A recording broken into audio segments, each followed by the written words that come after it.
మీ ఎలాంటి వ్యాపార ప్రకటనలకైనా వెంటనే మా ఛానల్ సంప్రదించండి. అందరికీ నమస్కారం. ఈరోజు మన స్టూడియోలో ప్రముఖ ఆధ్యాత్మికవేత్త, జ్యోతిష్య వాస్తు పండితులు, లలితాదేవి ఉపాసకులు బ్రహ్మశ్రీ నానాజీ పట్నాయక్ గారు ఉన్నారు. గురువుగారితో మాట్లాడేద్దాం. నమస్కారం గురుగారు. శ్రీమాత్రే నమః. గురుగారు, అక్టోబర్ మాసం విశేషంగా మీనరాశి వాళ్ళకి ఏ విధంగా కలిసి రాబోతుంది? ప్రస్తుతం గ్రహస్థితి ఎలా ఉంది? వీళ్ళ టైం ఎలా నడుస్తుంది? ఎలాంటి జాగ్రత్తలు తీసుకోవాలి? తప్పకుండా అండి. లగ్నంలో శని వక్రగతి అయితే అలాగే నడుస్తుంటుంది వీళ్ళకి ఈ మాసంలో.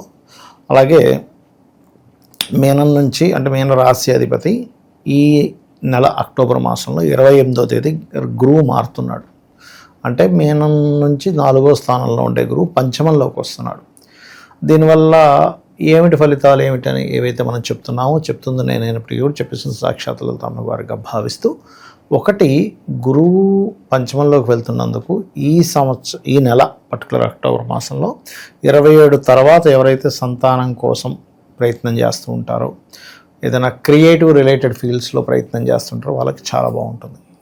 అలాగే ఎలాగో లగ్నంలో శనుండి మీనం వారికి వక్రించాడు. ఇది కొంచెం విదేశీ యోగాలను ఇస్తుంది, అందులో ఎటువంటి సందేహం లేదు. అయితే ఈ నెల మారే గ్రహాలు ఏమిటి, అసలు ఎక్కడే ఉన్నాయని చెప్పి చూసుకున్నట్లయితే మనకి గురువు మారుతున్నాడని చెప్పుకున్నాము. అదేవిధంగా సింహంలో ఉన్నటువంటి శుక్రకేతువుల్లో శుక్రుడు 9వ తేదీ మారుతున్నాడు, కన్యారాశిలోకి నీచ పొందుతున్నాడు శుక్రుడు. ఓకే. అలాగే కన్యారాశిలో ఉన్నటువంటి రవి 17వ తేదీ తులారాశిలోకి మారడము. మనకి ఈ యొక్క కుజుడు పర్టికులర్గా 27వ తేదీ వరకు ఉంటాడండి అక్కడ. 27 తర్వాత ఆయన మారుతున్నాడు అక్కడ నుంచి ఆల్మోస్ట్.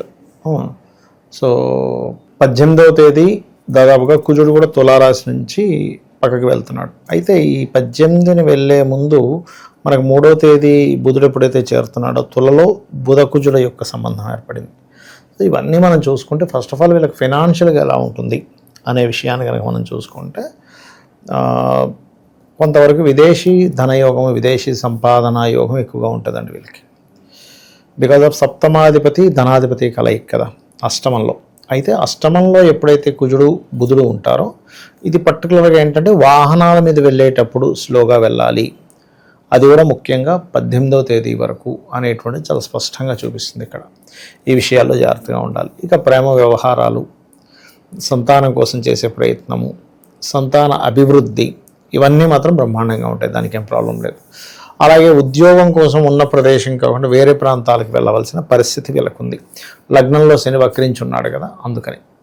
ఇక సప్తమంలో రవి బుధుడు ఇద్దరు కూడా చూసుకుంటే 3వ తేదీయే బుధుడు మారిపోతున్నాడు. కాకపోతే రవి ఉంటాడు సప్తమంలో. ఈ రవి ఉండడం వల్ల ఏమిటంటే ఫస్ట్ ఆఫ్ ఆల్ వీళ్ళకి ఏదైనా ఉద్యోగ ప్రయత్నాలు చేసుకోవాలి అని అనుకుంటే కనుక ఇక్కడ ఈ రవి ఆల్మోస్ట్ 17వ తేదీ వరకు ఉంటాడు. 17వ తేదీ లోపలే ఉద్యోగ ప్రయత్నాలు ఏం చేసినా వీళ్ళకి బాగుంటుంది. 17వ తేదీ దాటితే ఏమవుతుందంటే రవి నీచపడ్డం, రవి బుధులు కలిసి ఉన్నప్పటికీ అక్కడ ఏమి బుధాదిత్య యోగం మనకి ఇదేం ఉండదు. కాబట్టి నన్ను అడిగితే 18 తర్వాత వివాహ సంబంధించిన విషయాల్లో ఎవరినైనా ఇష్టపడిన వారిని వివాహం చేసుకుందామనో, లేకపోతే ఒక్కోసారి చూడండి అంటే కొన్ని డిస్టర్బెన్సెస్, డిస్ప్యూట్స్ అనేటువంటి 18 తర్వాత చూపిస్తున్నాయి. బికాజ్ ఆఫ్ రవి కాస్త పక్కకి వెళ్తున్నాడు కదా, అందుకని అదొకటి చూసుకోవాలి. ఏదేమైనా ఈ నెలలో వీళ్ళు మొత్తం జాగ్రత్త తీసుకోవాల్సింది వాహనం మీద వెళ్ళేటప్పుడు పర్టికులర్గా జాగ్రత్తలు తీసుకోవాలి.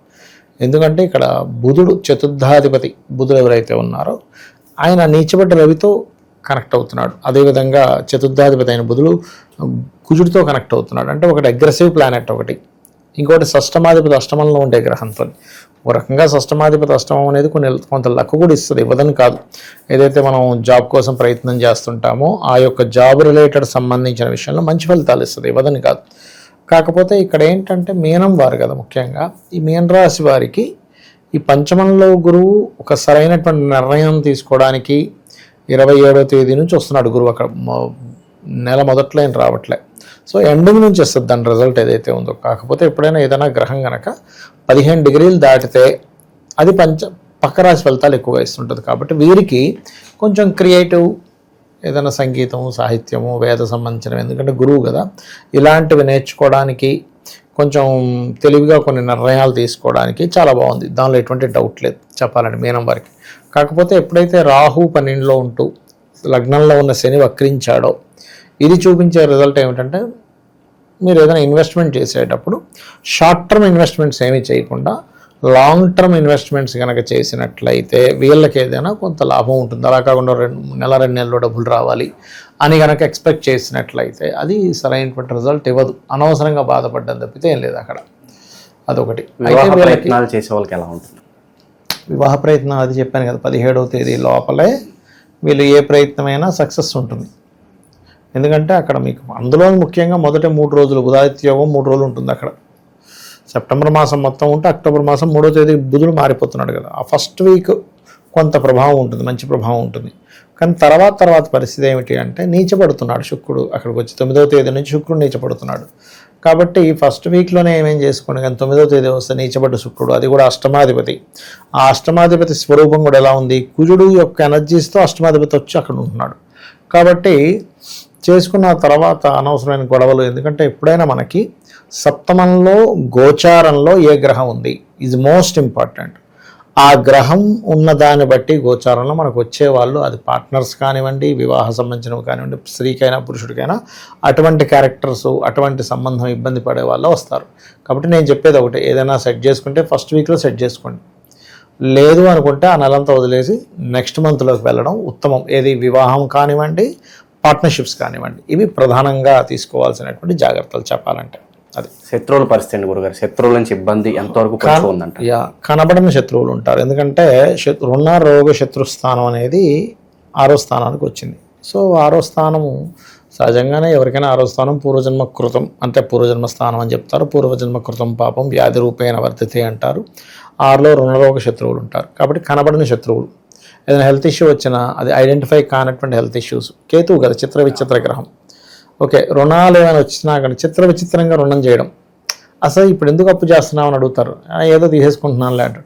అలాగ కొంత రుణరోగ శత్రువుల విషయంలో కొంత జాగ్రత్త తీసుకోవాలి. ఈ దోషం పోవాలి అంటే వీళ్ళు ఎక్కువగా లగ్నంలో శని ఉన్నాడుగా, మందుడు అంటే కొన్ని బద్దకించడం వల్ల తీసుకునే నిర్ణయాలు వస్తుంటాయి. కాబట్టి నువ్వులు దానంగా ఇవ్వడము, ఉలవలు దానంగా ఇవ్వడము, రాహువు కేతువు శని 3 గ్రహాల దగ్గర దీపారాధన చేయడము, దత్తాత్రేయుడు లేదా రాజరాజేశ్వరి అమ్మవారి యొక్క ఆరాధన చేయడము, ఇవి ఎక్కువగా చేస్తుండాలి చెప్పాలంటే. అది నిరుద్యోగుల పరిస్థితి గురుగారు, ఈ నెల అయితే కొంచెం మొదటి 2 వారాలు ఉద్యోగం రావడానికి చాలా అనుకూలంగా ఉంది, అందులో ఎటువంటి సందేహం లేదు చెప్పాలంటే.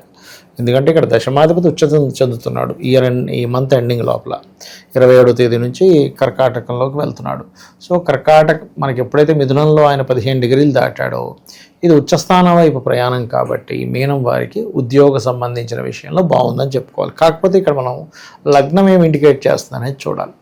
లగ్నం శని వక్రగతితో ఉన్నప్పుడు ఏం చేస్తుంది, కర్మకారకుడు నువ్వు ఇక్కడ ఉండకు, వేరే ప్రాంతానికి వెళ్తే నీ లైఫ్ బాగుంటుందని సూచిస్తుంది గోచారం. సో అందుకని ఏంటంటే వాళ్ళు ఉన్న ప్లేస్లో కాకుండా ఇతర ప్రదేశాల్లో కనుక ప్రయత్నం చేసినట్లయితే 100% వీరికి ఉద్యోగ సంబంధించిన విషయంలో బాగుంటుంది. ఎవరైనా ఉద్యోగం కోసం బాధపడుతున్నారు, సింపుల్గా ఏం లేదు, ఓం మాణిక్య మకుటాకార జానుద్వయ విరాజితాయ నమః. గోవులకి చక్కగా 4-5 ఉండలలాగా బెల్లం తయారు చేసి పెట్టినట్లయితే ఆ యొక్క దోషం కూడా తగ్గుతుంది. అంటే లగ్నంలో శని ఉన్నాడుగా ఇప్పుడు మీనం వారికి, అట్లా ఏలాంటి శని ప్రభావం అంతగా చూపించదంటారా? పర్వాలేదు, ఊపిరి పీల్చుకోవచ్చు అంటారా? నన్ను అడిగితే అంటే ఏలినాడు శని పెద్ద భూతంలా చేసి చూపిస్తారు. ఏలినాడు శని ఒకటి, కాల్సప యోగం ఒకటి, కుజదోషాలు ఒకటి పెద్ద భూతంలా చూపిస్తారు. కానీ శాస్త్రాలలో ఎక్కడా కూడా ఏలినాడు శని ఉన్నప్పుడు ఎందుకు పనికి రాకుండా పోతాడు మనిషిని ఏం లేదండి అసలు. ఎందుకంటే నేను చాలా కొన్ని 100 ఉదాహరణ జాతకాలు చూపిస్తాను. ఏలినాడు శనిలో సీఎంలు, పిఎంలు, రిచెస్ట్ పర్సన్స్ అయిన వాళ్ళని కూడా నేను చూపిస్తాను. ఎంతసేపు మనం ఇప్పుడు వాళ్ళ ఏలినాడు శని లేనివాడు కూడా బాధపడుతున్నాడుగా. ఏమిటి అంటే బికాజ్ ఆఫ్ వాళ్ళ కర్మ, వాళ్ళ మహాదశ. బట్ నేను ఒకటే చెప్తా, ఏలినాడు శని ఉంది, ఏం భయపడకండి, చక్కగా మీరు ఎక్కువ శ్రమించండి. శ్రమకారకుడు అంటారు ఏలినాడు శనిని. శ్రమకారకుడు, శ్రామికులకు కారకుడు, కర్మకారకుడు. సో మీరు ఎప్పుడు ఆ పనిలో ఉంటే మిమ్మల్ని ఎక్స్ట్రాగా అతనైనా శ్రమింపజేయడు. మనం బద్దకించి నిద్రపోతున్నాం అనుకోండి, ఇప్పుడు శ్రమనివ్వాలిగా. నా డ్యూటీ ఏంటి, శ్రమ ఇవ్వాలి. ఇప్పుడు అంటే ఎలా అంటే ఇప్పుడు చలికాలం ఉంది, చలి యొక్క స్వభావం ఏంటి, చలినివ్వాలి. చలినివ్వాలన్నప్పుడు నువ్వు అది దాని కర్మ అది ఎలాగే ఇస్తుందో ఏలినాడు శని వచ్చినప్పుడు శ్రమని ఇవ్వాలి. మనమే పర్టికులర్గా శ్రమ పడుతున్నాం అనుకునే ఉండదు అక్కడ. అలా ఇంకా విశేషంగా చాలా మనకి పండుగలు ఉన్నాయి అక్టోబర్ మాసంలో, వీటిని వినియోగించుకుంటూ ఎలాంటి పరిహారాలు చేసుకుంటే బాగుంటుంది? మీనం వారు దుర్గాదేవి 2వ తేదీ దశమ వస్తుంది కాబట్టి తెల్లటి పుష్పాలతో లేకపోతే పాలతో అమ్మవారికి అభిషేకం చేసినట్లయితే మంచి ఫలితాలు ఉంటాయి. ఇదొకటి. ఇక రెండవ విషయం ఏంటంటే ఈ మనకి 2వ తేదీ దసరా వస్తే తర్వాత దీపావళి పండుగ కూడా మనకు వస్తుంది. సో దీపావళి పండగ నాడు ఈ యొక్క రాశి వారు ప్రత్యేకంగా అమ్మవారికి తీపి పదార్థం పాయసాన్న ప్రియ అంటూ ఉంటారు. తీపి పదార్థాన్ని నైవేద్యంగా పెట్టడము చాలా మంచి ఫలితాలు ఇస్తుంది. అలాగే తెల్లటి పుష్పాలతో లక్ష్మీ అష్టోత్తరం చేసుకున్నట్లయితే కూడా వీళ్ళకి మంచి ఫలితాలు ఉంటాయి. మీనరాశి వాళ్ళకి ఓవరాల్గా ఈ అక్టోబర్ మాసం ఏ విధంగా ఉండబోతుంది, ఎలాంటి జాగ్రత్తలు తీసుకోవాలి, చాలా బాగా వివరించారు. ధన్యవాదాలు గురుగారు. శ్రీమాత్రే నమః.